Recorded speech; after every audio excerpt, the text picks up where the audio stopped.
ऐसा महसूस हो रहा था कि साफ सुनाई दे रहा है।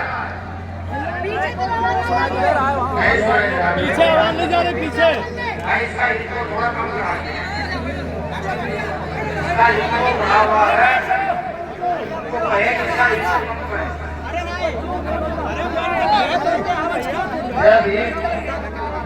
आप सही आ रही है आवाज?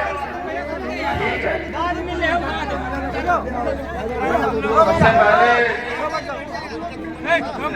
आवाज सिर्फ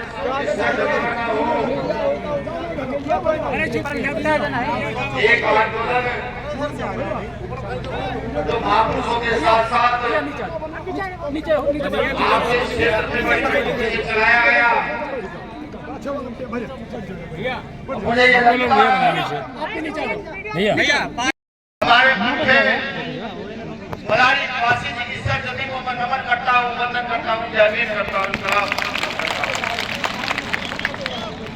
मैं बिजली निवासी जी की सरजमी को नमन करता हूँ। यहाँ बैठी मेरी जो माताएं हैं, जो मेरी बहनें हैं, जो अपना आज का पूरा काम छोड़ करके हम लोगों को सुनने के लिए आई है, देखने के लिए आई है, आपको मैं नमन वंदन करता हूँ, दिल की गहराइयों से आपका आभार व्यक्त करता हूँ कि आप यहाँ पहुंची और मुझ जैसे छोटे से कार्यकर्ता का उत्साहवर्धन करने का काम किया।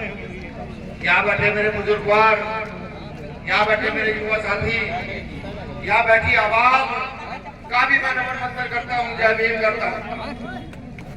साथियों, अपनी बात शुरू करने से पहले पर पैदा होकर के भारत की महिलाओं के लिए, भारत के अछूतों के लिए काम करने का काम किया से तमाम सिद्धों गुरुओं को नमन करता हूँ, वंदन करता हूँ। साथियों, मैं अपने पुरखे जिन्होंने राज स्थापित करके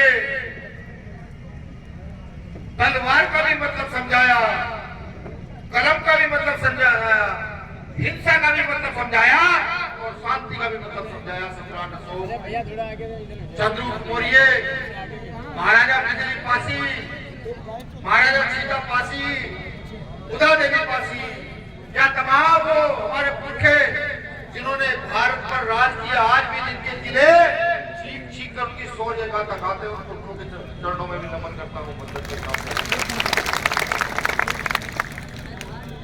हमारे साथियों 21वीं सदी में जन्मे वो महापुरुष भी जिन्होंने आज यहाँ मेरी माओ बहनों को मुंह खोलकर बैठने का अधिकार दिलाया, हम जैसे लोगों को शिक्षा ग्रहण करने का अधिकार दिया कि यहाँ खड़े होकर बोल सके, ऐसे तमाम नाम।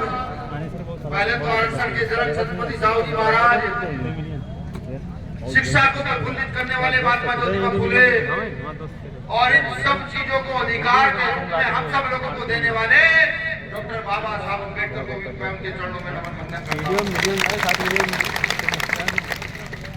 अब साथियों, एक शख्सियत जिन्होंने भारत की राजनीति को उलट पलट करके रख दिया, जिन्होंने ये कहा कि नहीं, ये गरीब का बच्चा भी इस देश की राजनीति में विधायक, मंत्री, मुख्यमंत्री बन सकता है, जिन्होंने ये बताया कि राजनीति सिर्फ पैसे से नहीं चलेगी, राजनीति वंश के आधार पर नहीं चलेगी, राजनीति क्षमता के आधार पर चलेगी, उन महामानव मान्यवर काशीराम साहब को भी नमन वंदन करता हूँ।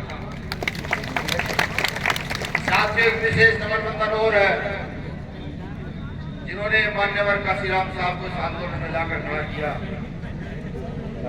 जिन्होंने मान्यवर काशीराम साहब को मजबूर कर दिया ये जानने के लिए कि उनके पुरखे कहाँ कहाँ हैं, कहाँ किसने क्या किया। दीनावाना वाल्मीकि साहब, अगर दीनावाना वाल्मीकि साहब ना होते तो काशीराम साहब इस आंदोलन को इतना बड़ा ना कर पाते, और अगर वो इस आंदोलन को बड़ा ना करते तो शायद आज हम भी यहाँ ना होते। एक नाम और लूंगा, संत गाड़गे जी महाराज, जिनकी रचनाएं अगर हम पढ़े तो मुझे ये लगता है कि हमें कुछ पढ़ने की आवश्यकता नहीं पड़ती, सारा आंदोलन हमारे बीच में आ जाता है। अब मैं आखिरी नमन सलूट उनको करूंगा जिन्होंने आजादी की लड़ाई में इस देश में जाने दी। अगर संख्या की बात करूं तो उन जानों में देने वाले सबसे ज्यादा पुरखे हमारे थे। कहीं आंदोलन हुआ हो, चाहे फांसियां लगी हो, सबसे ज्यादा हमारे पुरखों ने इसमें शहादत दी। और अपने पुरखों को भी नमन वंदन करूंगा। साथियों, यहाँ आया आप सबका उत्साह देखा, मजबूती देखी, जोश देखा, सड़क पर चलते हुए आपको देखा, ये सब कुछ देखा। एक गांव में जाकर अपने टूटे हुए मकान भी देखे, रास्ते में आते हुए अपने परिवारों की झोपड़ियां भी देखी, और रास्ते में आते हुए अपने लोगों की चेहरे देखे। सब चीजें देखकर यहाँ तक पहुंचा, यहाँ आया तो एहसास हुआ कि मेरे परिवार के लोग एक समय का खाना तो कम खा सकते हैं, लेकिन सम्मान से समझौता शायद करते नहीं। ये गौरव की बात है, किसी देश का किसान का मेरा वर्ग समझौता नहीं करना चाहता। वो अपने हक अधिकारों के लिए लगातार लड़ते रहना चाहता है। लेकिन सवाल ये